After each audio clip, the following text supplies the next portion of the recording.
addition of two real functions. What are addition of two real functions? Suppose that f is such that x to r. f is a function जिसका domain x है और range इसकी r है, and g is another function such that x to r.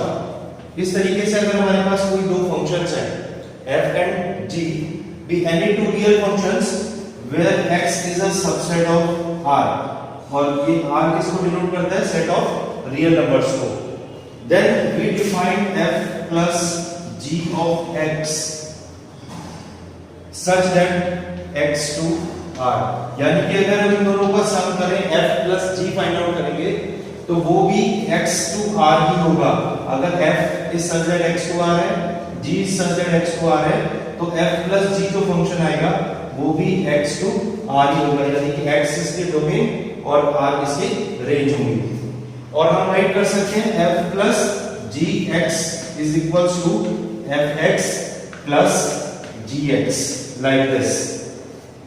ठीक है, for every x belongs to capital X.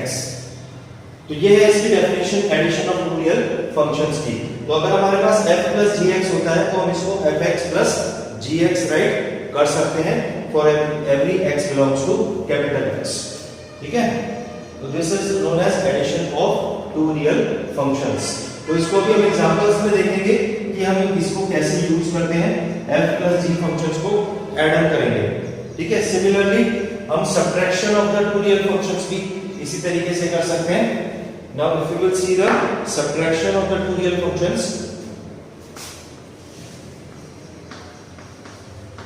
subtraction of two real functions, f is such as x to r, g is such that x to r and x is a subset of r.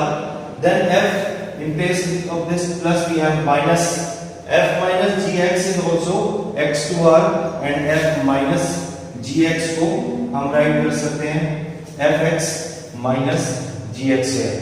Both the definitions are similar, बस plus के place में यहाँ पर minus sign आ जाएगा. तो इस तरीके से हम इन दोनों को राइट कर सकते हैं. In the same way we have multiplication of two real functions. Real functions का मतलब क्या होता है? The functions which are real, यानी कि जिसमें अगर हम x को इक्वेट करें और उसके बाद हमारे पास जो वैल्यूज fx की आएगी वो रियल नंबर्स होंगी, तो that are known as real functions. अब अगर हम बात करते हैं मल्टीप्लिकेशन की,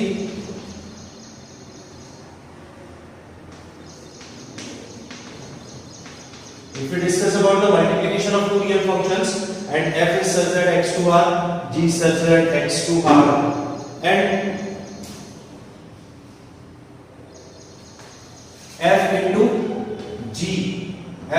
g is also such that x to r.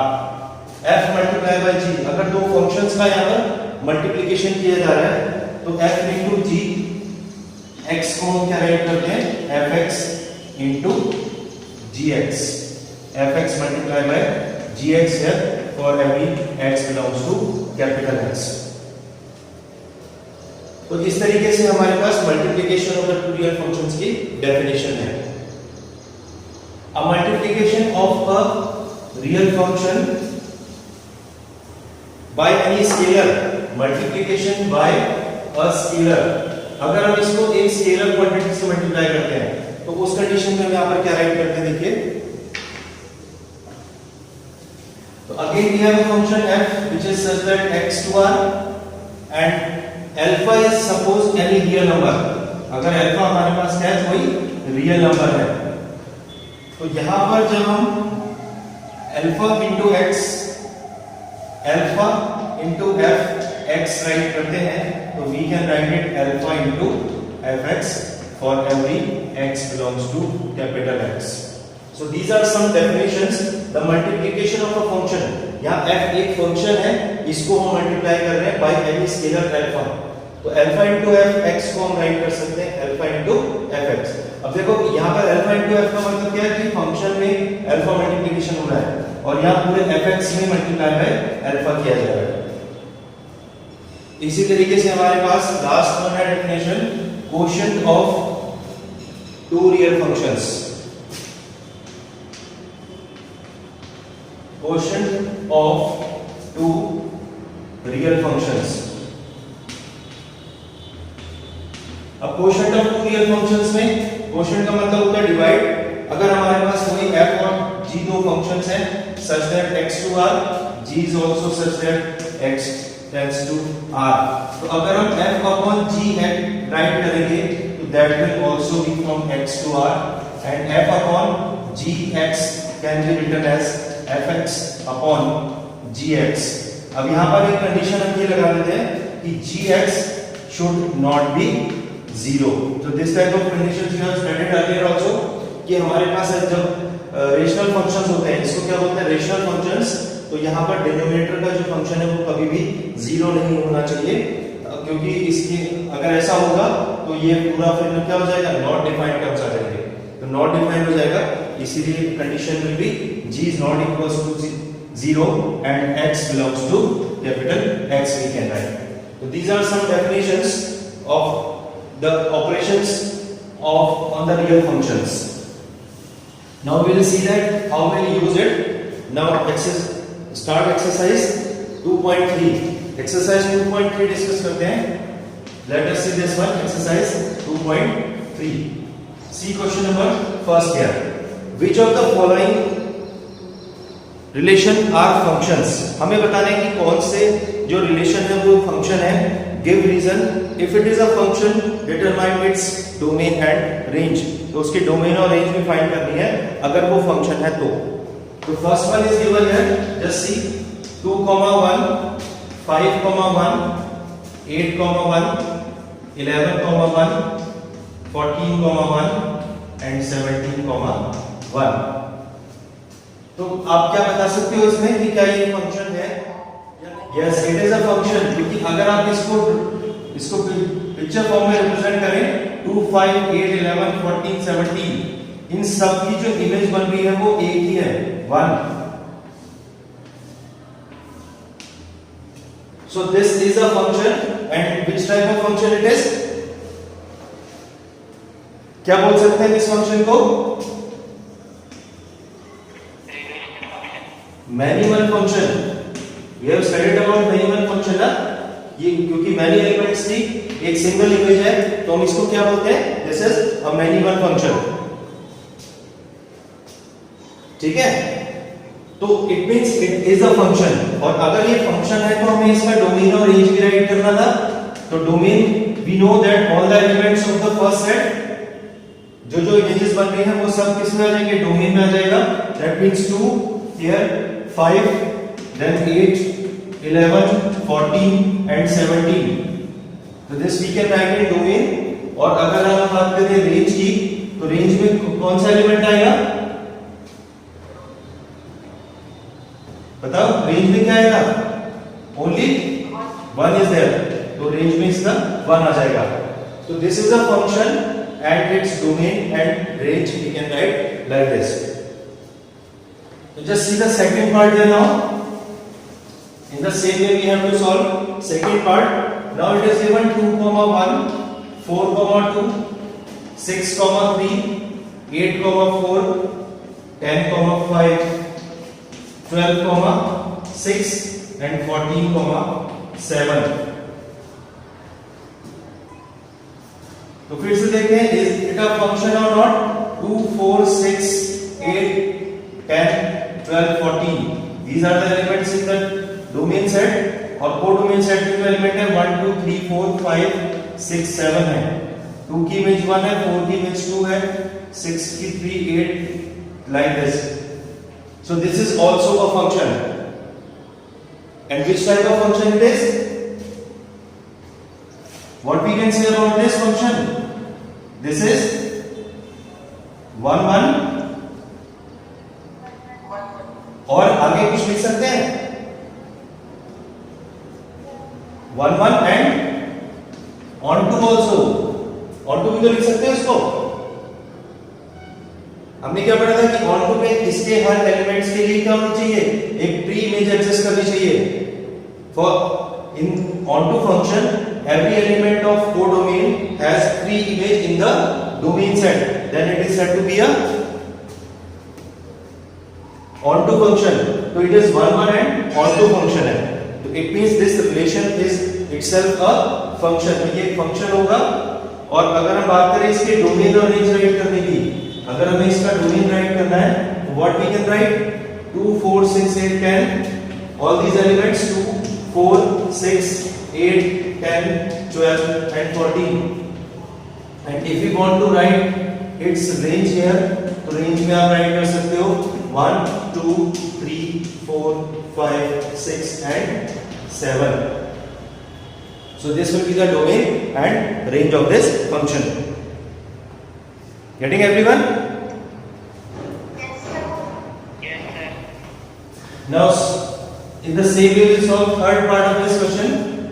Now tell in this third part जो आपको एलिमेंट्स दिए हैं वो है 1 3 1 5 and 2 5. Now tell is it a function? No, sir. Can you give me the reason why? Because, sir, Did it- element does not have only one image. 1 की image 3 बन रही है, 1 की इमेज 5 भी बन रही है, ठीक है, और 2 की इमेज 5 बन रही है। कुछ इस तरीके का हम इसका डायग्राम ड्रॉ कर सकते हैं अगर इसका ये डोमेन सेट है and this is codomain set. तो वी हैव स्टडीड दैट इस कंडीशन में क्या होता है कि एक एलिमेंट की दो इमेजेस नहीं फॉर्म होनी चाहिए, एक एलिमेंट की दो इमेजेस नहीं बन सकती है इन अ फंक्शन। तो यहां पर 1 की इमेज 3 है, 1 की इमेज आपके पास 3 है, 1,3 जो है इसमें आ रहा है और 1,5 आ रहा है, तो this is we can write not a function.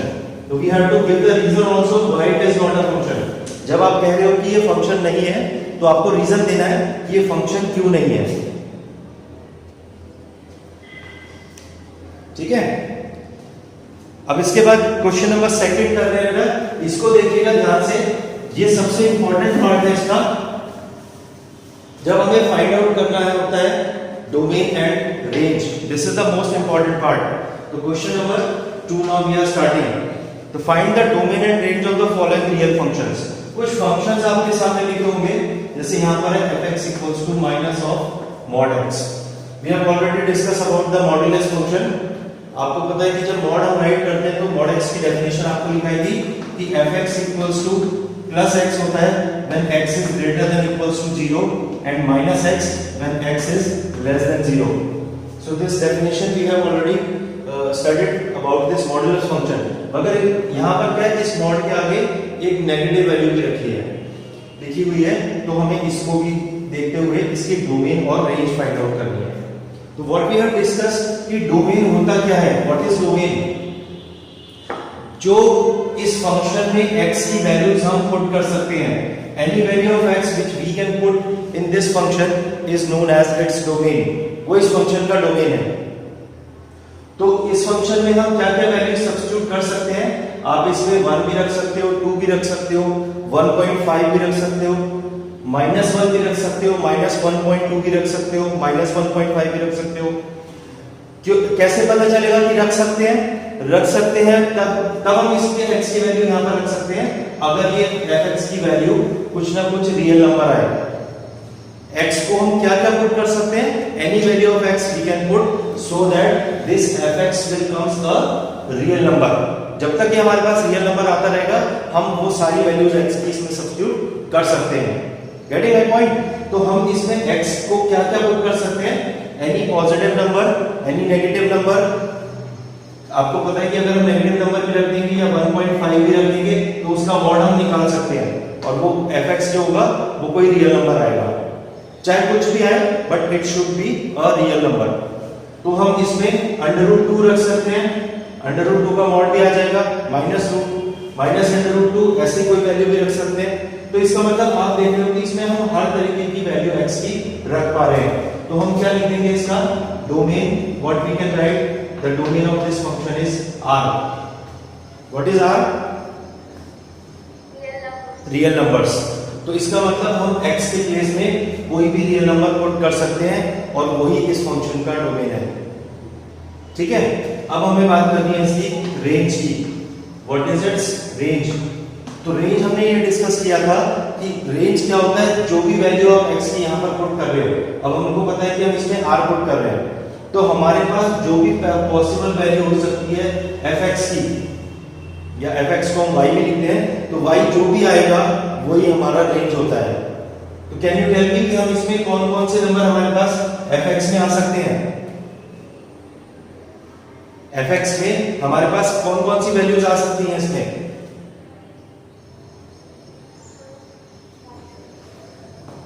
देखो, अगर हम सिर्फ ये फंक्शन मेरे पास mod x होता तो कौन सी वैल्यूज आती है fx में? 0 to infinity, only positive numbers आते ना, क्योंकि खाली mod x है, तो अगर हम नेगेटिव वैल्यू भी रखेंगे तो आंसर प्लस नहीं आएगा। लेकिन इसके बाहर से माइनस लगा दिया गया है, तो इसका मतलब इसमें क्या आएंगे सारे, अब जो नंबर यहां तक पॉजिटिव था उसके बाहर से अगर माइनस लगा दें तो सारे नंबर्स क्या हो जाएंगे? All numbers will be negative, तो वो सारे नंबर नेगेटिव नंबर्स हो जाएंगे। तो इसका मतलब ये यहाँ पर जो हमारे पास आएंगे वो सारे नेगेटिव नंबर्स आएंगे। इस जीरो, इसकी वैल्यू x को 0 रखने पर हम fx की वैल्यू 0 लिख सकते हैं, तो 0 को हम राइट करेंगे क्लोज इंटरवल में और यहाँ लिखेंगे -∞, तो हमारा जो रेंज होगा वो -∞ टू 0 हो जाएगा। तो रेंज इज -∞ टू 0। 0 को क्लोज इंटरवल में क्यों लिख रहे हैं? क्लोज इंटरवल का आपको मीनिंग बताया था कि ये वाली वैल्यू इंक्लूड होती है, मतलब इसमें 0 आ सकता है, fx 0 आ सकता है, नहीं आ सकता है? यस, तो fx 0 आ सकता है, इसीलिए यहाँ पर क्लोज इंटरवल लगाया है, और इनफाइनाइट को हम हमेशा ओपन इंटरवल में ही राइट करते हैं। सो this is the dominant range of this function. तो हमें इस फंक्शन को ऑब्जर्व करके ही डोमेन और रेंज खुद से पता करनी है। The next one is, this is the important one, see fx equals to हमारे पास है √9 माइनस x स्क्वायर। अब जो डोमेन और रेंज हमें यहां पर चाहिए उसकी हम बात करते हैं कि what is the domain and range of this function. तो स्टूडेंट्स, आप लोग ये ध्यान से देखिएगा कि जब हम डोमेन की बात करते हैं, कोई भी फंक्शन एग्जिस्ट कब नहीं करता है, सिर्फ हमारे पास दो केसेस होते हैं। ये हमने पहले भी डिस्कस किया हुआ है कि दो केसेस में कोई भी फंक्शन एग्जिस्ट नहीं करेगा। कौन कौन से केसेस होते हैं? एक तो वो होता है जैसे जब हमने अभी पढ़ा था कि अगर हमारे पास fx अपॉन gx फॉर्म का कोई फंक्शन हो और gx अगर 0 हो जाए तो फिर ये डज नॉट एग्जिस्ट हो जाता है, यानी कि किसी भी फंक्शन का डिनोमिनेटर 0 नहीं होना चाहिए, एक चीज। और दूसरी चीज, अंडर रूट के अंदर कभी भी नेगेटिव वैल्यू नहीं आनी चाहिए। अगर अंडर रूट के अंदर नेगेटिव वैल्यू आ जाती है तो ऐसे नंबर्स को हम बोलते हैं इमेजिनरी नंबर्स। कैसे बोलते हैं इनको? Imaginary numbers. तो इमेजिनरी नंबर्स जो होते हैं वो भी हम आगे पढ़ेंगे, हमारा 11th में चैप्टर है कॉम्प्लेक्स नंबर्स, उसमें हम इसके बारे में डिस्कस करेंगे। तो ये दो कंडीशन है जो कभी भी पॉसिबल नहीं होती है, तो हमें इसको यही होने से बचाना है। बचाना है मतलब कि यहाँ पर हमें x की ऐसी कोई भी वैल्यू हम पुट नहीं कर पाएंगे कि इसका जो टर्म हो वो नेगेटिव आ जाए, इसके अंदर नेगेटिव वैल्यू आ जाए। ठीक है, बात समझ आ रही है? तो देखो, अब इसको कैसे पता करेंगे कि ये कहां पर नेगेटिव आएगा? तो मान लेते हैं हम ये लिख देते हैं 9 minus x square can be greater then और इक्वल टू 0। ये जो 9 माइनस एक्स स्क्वायर है, ये हमने कहा नेगेटिव नहीं हो सकता है। अगर नेगेटिव नहीं हो सकता है तो इट मींस ये दो चीज हो सकती है, या तो ये 0 हो सकता है या फिर 0 से बड़ा हो सकता है। टू ही पॉसिबिलिटी है, तो हमने लिख दिया 9 minus x square can be greater than equal to 0, और वी कैन राइट कि 9 is greater than equals to x square, और we can write x is less than equals to plus minus 3। तो इस तरीके से हम पता कर सकते हैं कि x की जो वैल्यू है वो कहां से कहां तक लाई करेगी। इस कंडीशन को हम कुछ इस तरीके से राइट करते हैं कि x is greater than equals to -3 less than equals to 3। इस कंडीशन को जब हमारे पास ऐसा आता है तो हम ये लिख सकते हैं x is greater than equals to -3 but less than equals to 3।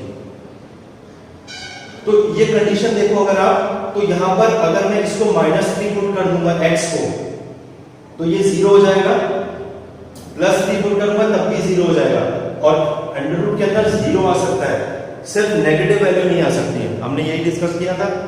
तो इसकी जो हम अगर डोमेन राइट करें इस फंक्शन का, तो domain will be, we can write -3 to +3 in close interval, क्योंकि हम यहाँ पर -3 भी पुट कर सकते हैं, +3 भी पुट कर सकते हैं, तो ये दोनों वैल्यूज हम यहाँ पर सब्स्टिट्यूट कर सकते हैं। तो -3 से लेकर 3 तक की कोई भी वैल्यू हम इस फंक्शन के अंदर अगर हम रखेंगे, इसके बीच की कोई भी वैल्यू, ये -3 to 3 इंक्लूड करते हुए, तो यहाँ पर वो फंक्शन एग्जिस्ट करेगा। तो this will be the domain of this function fx। ठीक है, अब अगर हम बात करते हैं इसकी रेंज की, तो अब हमें पता है कि इसमें हम x की जो वैल्यू पुट कर रहे हैं वो -3 से लेकर 3 तक कर रहे हैं। इसके बीच की वैल्यूज कोई भी रख सकते हो, जैसे इसके बीच में क्या आएगा, 2 आएगा, 1 आएगा, 0 आएगा। तो अगर हम इसमें रखते हैं तो ये कुछ ना कुछ वैल्यू देगा। अगर हम 2 रख रहे हैं सपोज, तो 9 - 2 स्क्वायर दैट इज 4, तो 9 - 4 इज 5, √5। तो कोई ना कोई वैल्यू आ रही है, fx एग्जिस्ट कर रहा है, तो जहां जहां पर fx एग्जिस्ट करता है वो वैल्यू हम x की रख सकते हैं, और that will be its domain, वही उसका डोमेन होता है। तो अब अगर हम बात करें रेंज की, तो -3 से लेकर के +3 तक हम इसमें वैल्यू राइट कर रहे हैं। हमने राइट किया, इसका डोमेन है, domain is -3 to +3। Now we have to discuss about its range. अगर हम -3 से +3 तक की कोई वैल्यू रखेंगे, तो fx क्या क्या आ सकता है, what will be the possible values of fx। देखो, जब हम -3 या +3 पुट करेंगे, तो जो इसकी जो वैल्यू आएगी वो क्या आएगी, अगर हम -3 सब्स्टिट्यूट करते हैं तो -3 स्क्वायर इज 9, 9 - 9 विल बी 0। तो इसका मतलब इसकी जो स्मॉलेस्ट वैल्यू हो सकती है वो 0 हो सकती है। अगर हम x को -3 to +3 पुट कर रहे हैं, तो smallest value of fx which we can get that is 0, और इसकी मैक्सिमम वैल्यू जो आएगी वो तब आएगी जब ये स्मॉलेस्ट हो जाएगा, यानी कि जब 0 हो जाएगा।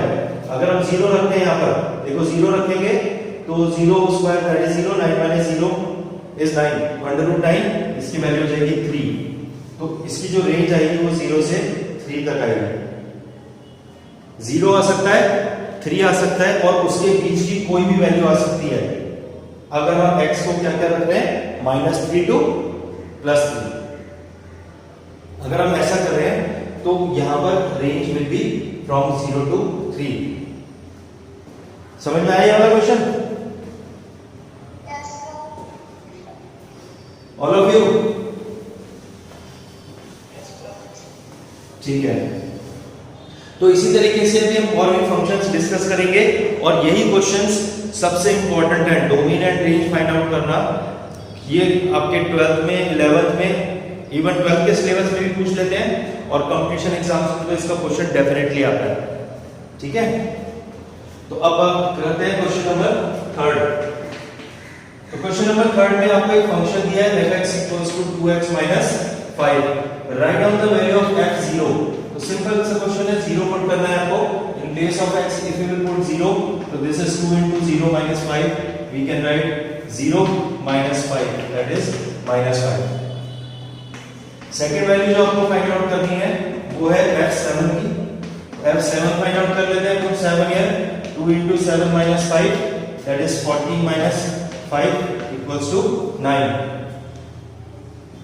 Similarly if you solve third one में f-3 फाइंड आउट करना है, तो f-3 will be 2 * -3 - 5 that is -6 - 5, we can write -11. So these are the answers of question number 3.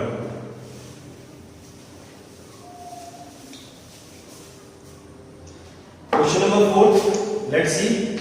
4 में आपको फंक्शन दिया है TC, टेम्परेचर के लिए डिनोट होता है, तो function T which maps temperature in degree Celsius into degree Fahrenheit।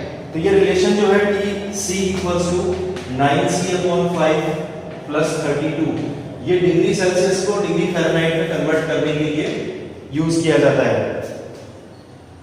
तो इसमें आपको फाइंड करनी है first value that is T0। तो again the same question is there, in place of C we will put 0, So 9 upon 5 into 0 plus 32. What we get it? 0 plus 32 equals to 32 only.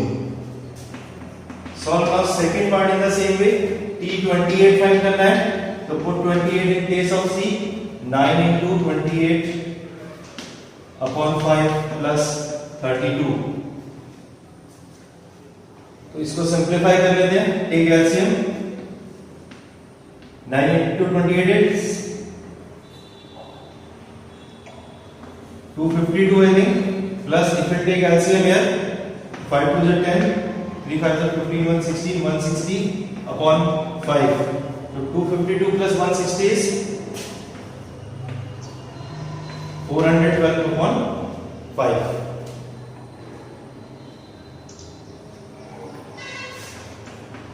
See third part now. T minus 10. C के place में put कर देते हैं. 9 into minus 10 upon 5 plus 32.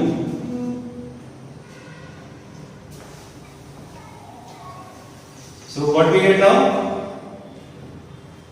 5 से cancel करो 2 times. So minus 18 plus 32. How much it is? I think 14.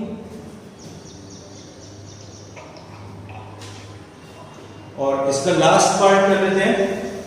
Last part, in the last part the value of C if TC is equals to 212. अगर हमारे पास यहाँ पर TC की value 212 दी है, तो आपको C फाइंड आउट करना है इस टाइम. तो C फाइंड आउट करने के लिए 32 इधर शिफ्ट कर दीजिए. 212 minus 32 equals to 9C upon 5. तो 32 माइनस कर दो. 180 9C upon 5. तो C will be 180 into 5 upon 9 right कर सकते हैं. 9 into 80 20 and C will be 100. ठीक है. तो क्वाइट सिंपल सा क्वेश्चन था. इसमें आपको डायरेक्टली वैल्यू सब्स्टिट्यूट करनी थी. Now again question number 5, the range of the each of the following function. अब इस बार डोमेन हमें ऑलरेडी गिवन है, सिर्फ रेंज हमें बतानी है. So let us see question number 5 first part. fx equals to 2 minus 3x. x belongs to R and x greater than 0. तो हमें ऑलरेडी ये दे रखा है कि डोमेन जो है वो रियल नंबर्स है. x को हम R रखते हैं और कौन सी वैल्यू रखते हैं? सिर्फ 0 से बड़ी. अगर हम ये कंडीशन को सेटिस्फाइड करें तो हमें यहाँ पर सिर्फ x को 0 से बड़ी वैल्यूज रखना है, 0 की नहीं रख सकते. तो हमारे पास fx की जो जो वैल्यूज आएंगी that will be it's range. तो रेंज क्या होगी वो हमें पता करनी है. तो लेट्स सी इसको किस तरीके से शो कर सकते हो. हमें गिवन है x इज ग्रेटर देन 0. तो हाउ मच इज 3x. अगर हम इसको दोनों साइड 3 से मल्टीप्लाई कर दें तो हम राइट कर सकते हैं 3x is also greater than 0. लिख सकते हैं both side what we have done multiply by 3. आप लिख दो मल्टीप्लाइंग बाय 3 बोथ साइड. अब इसके बाद क्या करते हैं, इसमें देखो इसको ऐसा बनाने के लिए -3x माइनस साइन से मल्टीप्लाई करते हैं. अगर हम किसी भी इस तरीके की इनइक्वेशंस पे, इनको बोलते हैं इनइक्वेशंस. इनइक्वेशंस का मतलब होता है जहां पर इक्वल के प्लेस में greater than, less than, greater than equals to, less than equals to ऐसा कोई साइन लगाओ तो उसे हम बोलते हैं इनइक्वेशंस. तो यहां पर हमारे पास आ जाता है ये साइन चेंज हो जाता है. तो -3x will be less than 0 हम राइट कर सकते हैं, क्योंकि 0 में प्लस और माइनस लगाने की तो कोई जरूरत नहीं है. तो हम -3x को लिख सकते हैं लेस देन 0. अब अगर हम बोथ साइड 2 ऐड कर दें तो यहां पर एडिंग 2 -3x बन जाएगा. और अगर यहां 2 ऐड करेंगे तो this will be 2. 0 + 2 that is 2.